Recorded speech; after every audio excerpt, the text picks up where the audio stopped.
이 말 어르신들은 절대 잊지 못합니다. 밥은 왜 먹고 갔대? 화면을 2번 눌러주세요. 시작합니다. 사람의 진심은 숫자로 환산될 수 없다고 믿으며 살아왔습니다. 하지만 환갑을 훌쩍 넘긴 나이에 마주한 현실은 제 믿음을 무참히 깨부수더군요. 저는 경기도 변두리에서 작은 텃밭을 가꾸며 홀로 사는 67의 노인입니다. 남편이 세상을 떠난 지 벌써 20년, 시장 바닥에서 나무를 팔고 식당 주방 일을 하며 외아들 하나만을 바라보고 살았습니다.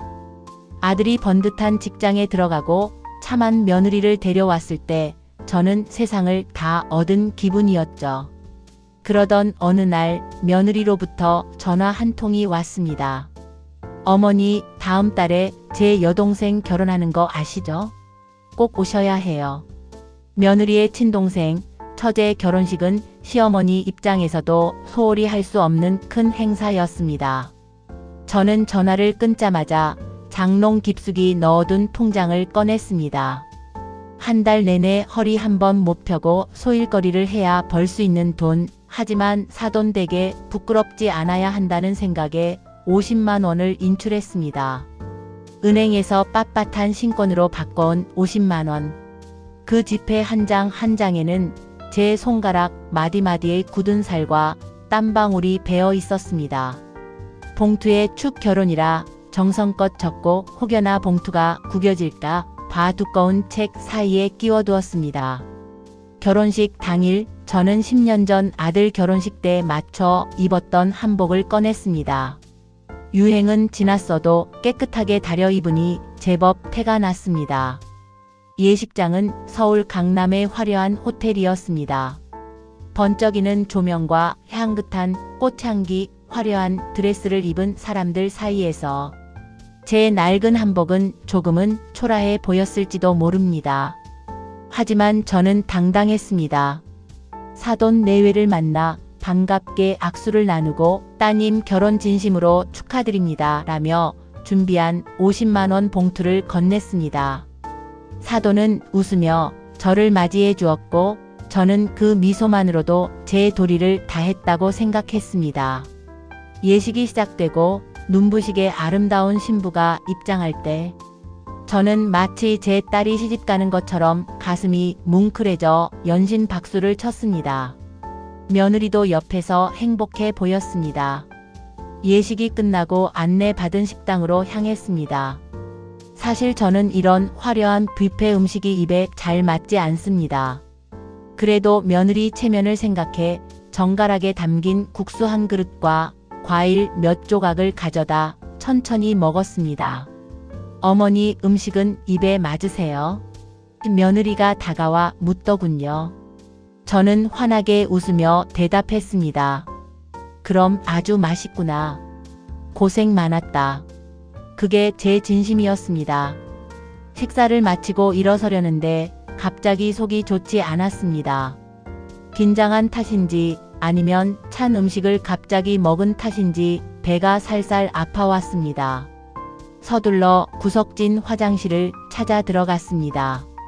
조용한 화장실 칸 안에 앉아 한숨을 돌리고 있을 때였습니다. 딸깍 소리와 함께 화장실 문이 열리고 익숙한 목소리들이 들려오기 시작했습니다. 아니 언니, 진짜 우리 시어머니 너무하신 거 아냐? 목소리의 주인공은 제 며느리였습니다. 평소 제 앞에서는 어머니, 어머니 하며 살갑게 굴던 그 다정한 목소리가 아니었습니다. 날카롭고 짜증 섞인 마치 제가 모르는 낯선 사람의 목소리였습니다. 저는 숨이 턱 막혔습니다. 칸 밖에서는 물 흐르는 소리와 함께 대화가 이어졌습니다. 함께 있던 사람은 며느리의 친언니인 모양이었습니다. 왜? 시어머니가 축의금 적게 하셨어? 그러자 며느리가 기가 찬다는 듯 콧방귀를 뀌며 말을 이었습니다. 말도 마. 세상에 요즘 같은 시대에 사돈 결혼식에 달랑 50만 원이 뭐야? 내 친구들도 그 정도는 해.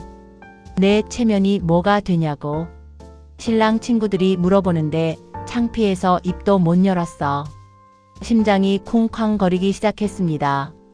제가 한 달을 꼬박 일해번 그 50만 원이 며느리에게는 고작 친구 수준의 푼돈이었고 본인의 체면을 깎아내리는 수치스러운 금액이었던 겁니다. 제 손가락 끝에 굳은 살이 비웃음을 당하는 기분이었습니다. 하지만 며느리의 폭언은 거기서 멈추지 않았습니다.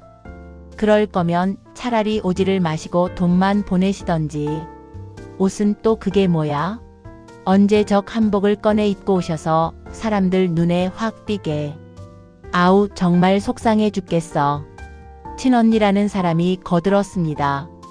야, 그래도 50만 원이면 적은 돈은 아니지 않니? 노인네가 무슨 돈이 있겠어. 며느리는 더 화가 난 듯 소리를 높였습니다. 없으면 아들한테 빌려서라도 성의를 보였어야지. 그리고 언니 더 웃긴 게 뭔지 알아? 그렇게 돈도 쥐꼬리만큼 내놓고 밥은 또 꾸역꾸역 챙겨 드시고 가시더라. 식비가 아까워서 내가 진짜. 그 비싼 호텔 뷔페를 무슨 권리로 드시는 건지 모르겠어. 밥은 왜 챙겨 드시고 가셨대? 그 한마디가 화살이 되어 제 가슴 깊숙이 박혔습니다. 제가 먹은 그 소박한 국수 한 그릇이 며느리에게는 아까운 비용이었고 시어머니라는 존재는 그저 돈 많이 내고 밥은 안 먹고 사라져야 할 손님만도 못한 존재였던 겁니다. 눈물이 왈칵 쏟아지려 했지만 저는 입술을 깨물며 소리를 죽였습니다. 밖에서 며느리는 화장을 고치는지 파우더, 팩트를 탁탁 두드리는 소리를 내더니 빨리 가자, 사진 찍어야 해 하며 화장실을 나갔습니다. 화장실 문이 닫히고 정적이 찾아왔을 때 저는 그제야 참았던 숨을 몰아쉬었습니다. 손이 벌벌 떨렸습니다. 내가 지금까지 무엇을 위해 살아왔나? 내가 금지옥여 키운 아들의 아내가 나를 이렇게 생각하고 있었나 하는 배신감에 온몸의 피가 거꾸로 솟는 것 같았습니다. 거울 속 제 모습은 며느리 말대로 유행 지난 한복을 입은 초라한 노파에 불과했습니다. 저는 도망치듯 예식장을 빠져나왔습니다. 버스를 타고 집으로 돌아오는 길, 창밖의 풍경이 흐릿하게 번져 보였습니다. 집에 돌아온 저는 며칠을 알아누웠습니다. 머릿속에서는 밥은 왜 먹고 갔대라는 며느리의 목소리가 무한 반복되었습니다. 아들에게 전화가 왔지만 받지 않았습니다. 아들은 아무것도 모른 채 어머니, 처제 결혼식 때 고생 많으셨어요. 며느리가 어머니 한복 입으신 모습 너무 고우셨대요 라는 가식적인 문자를 보내왔습니다. 그 문자를 보는 순간 구역질이 났습니다. 처음에는 그냥 참으려 했습니다. 내가 참으면 우리 아들 가정이 평화로울 것이고 내가 모른 척하면 지나갈 일이라 생각했습니다. 하지만 제 마음속 응어리는 사라지지 않았습니다. 며느리가 차려주는 밥을 먹고 며느리가 주는 용돈을 받으며 사는 삶이 과연 무슨 의미가 있을까 싶었습니다. 저는 제 인생의 마지막 장을 이렇게 비참하게 마무리하고 싶지 않았습니다. 결심이 서자 저는 자리에서 일어났습니다. 그리고 가장 먼저 한 일은 아들 집 현관 비밀번호를 바꾸라고 요구하는 것이었습니다. 아니, 정확히는 제가 가지고 있던 아들 집 열쇠를 반납했습니다. 그리고 며느리를 조용히 제 집으로 불렀습니다. 며느리는 영문도 모른 채 과일 상자 하나를 들고 나타났습니다. 어머니, 무슨 일이세요? 갑자기 열쇠는 왜 돌려주시고? 저는 며느리를 똑바로 쳐다보며 말했습니다. 평소처럼 웃지도 다정한 말투를 쓰지도 않았습니다. 얘야, 내 동생 결혼식 날 화장실에서 네가 한 말들 내가 다 들었다. 며느리의 얼굴이 순식간에 흑빛으로 변했습니다. 손에 들고 있던 과일 상자가 바르르 떨리더군요. 어머니, 그게 무슨 오해세요? 오해? 50만 원이 쥐꼬리 같아서 창피하고 유행 지난 한복 입고 온 시어머니가 부끄럽고 그 비싼 뷔페에 밥 처먹고 간 게 아깝다고 했니? 제 입에서 거친 말이 나가자 며느리는 무릎을 썩 내리치며 빌기 시작했습니다. 어머니 잘못했어요. 제가 미쳤었나 봐요. 그때 너무 예민해서. 저는 말을 가로막았습니다. 아니 예민한 게 아니라 그게 내 본심이겠지. 너는 나를 시어머니가 아니라 너희 집 무료 파출부나 돈 주는 기계로 생각했던 거야. 저는 미리 준비해둔 서류 뭉치를 내밀었습니다. 그동안 며느리 맞벌이 한다고 제가 손주 봐주고 반찬해다 나르고 집 청소해준 시간들을 시급으로 계산한 내역서였습니다. 내가 돈을 좋아하니 나도 돈으로 계산해주마. 지난 3년간 내가 너희 집에서 노동한 대가 최저임금으로만 계산해도 수천만 원이 넘더구나. 그동안 가족이라 생각해서 공짜로 해줬는데 내가 축의금 50만 원이 아깝다고 하니 나도 정당한 대가를 받아야겠다. 며느리는 고개를 들지 못했습니다. 저는 단호하게 덧붙였습니다. 사돈 댁에 보낸 50만 원 돌려받을 생각 없다. 하지만 앞으로 내 인생에서 며느리라는 자리는 비워둘 생각이다. 너는 내 체면 챙기며 잘 살아라. 나는 내 밥값 내가 벌어 당당하게 먹으련다. 그날 이후 저희 집 대문은 굳게 닫혔습니다. 아들이 찾아와 대성통곡을 하며 빌었습니다.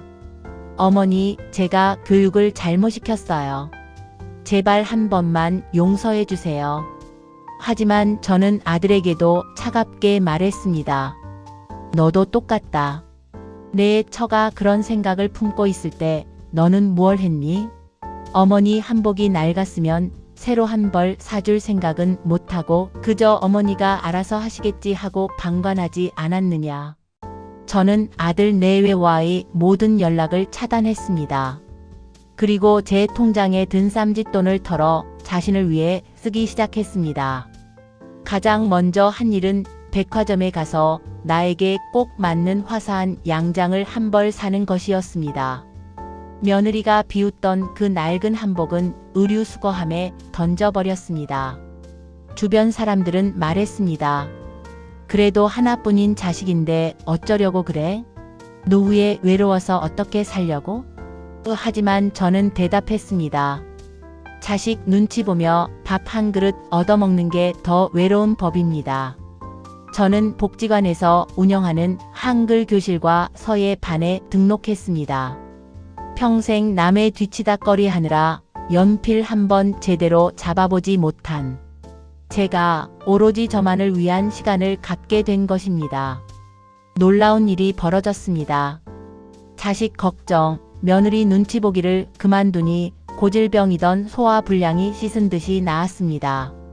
며느리가 밥은 왜 먹고 갔대라며 비난하던 그 위장이 이제는 제가 직접 정성껏 차린 소박한 밥상을 기쁘게 받아들였습니다. 혼자 먹는 밥이 처량할 줄 알았는데 오히려 누구의 간섭도 받지 않고 천천히 씹어 삼키는 그 시간이 인생에서 가장 평화로웠습니다. 한편 며느리의 삶은 엉망이 되었습니다. 제가 해주던 가사 노동과 육아가 통째로 사라지자 며느리는 비싼 돈을 들여 도우미를 고용해야 했습니다. 하지만 제 정성만큼 해줄 사람이 어디 있겠습니까? 아들과 며느리는 가사 분담 문제로 매일 싸우기 시작했고 사돈 댁에서도 제 축의금 사건을 알게 되어 면목이 없어진 모양이었습니다. 어느 날은 사돈 댁 안사돈이 직접 찾아와 제 손을 잡으며 사죄했습니다. 사부인, 제가 자식을 잘못 키웠습니다. 제 딸이 그런 망언을 한 줄 꿈에도 몰랐어요. 50만 원, 그게 얼마나 큰 정성인지 저희는 잘 압니다. 저는 사돈의 사과를 담담하게 받았습니다. 사돈, 따님을 미워하지는 마세요. 덕분에 제가 제 인생을 찾았으니까요. 그 말은 진심이었습니다. 갈등은 고통스러웠지만 그 고통이 저를 가두고 있던 알을 깨뜨려준 셈이었습니다. 시간이 흘러 1년이 지났습니다. 저는 이제 예전에 그 위축된 노인이 아닙니다. 복지관 친구들과 함께 주말마다 여행을 다니고 스마트폰으로 제가 직접 찍은 사진들을 편집해 지인들에게 보내기도 합니다. 제 삶은 며느리의 뒷담화 한마디에 무너질 만큼 가볍지 않다는 것을 스스로 증명해 보였습니다. 며느리는 1년 내내 반성문을 쓰듯 편지를 보내왔습니다. 처음에는 변명뿐이던 편지가 시간이 갈수록 진심 어린 참회로 바뀌더군요. 어머니, 제가 가진 것이 많아 오만했습니다. 어머니가 베풀어 주신 것들이 당연한 권리인 줄 알았습니다. 이제야 어머니의 빈자리가 얼마나 큰지, 그 50만 원에 담긴 어머니의 사랑이 얼마나 무거운 것이었는지 깨달았습니다. 저는 며느리의 생일에 맞춰 답장을 보냈습니다. 나는 너를 용서했다. 하지만 예전처럼 돌아가지는 않을 것이다.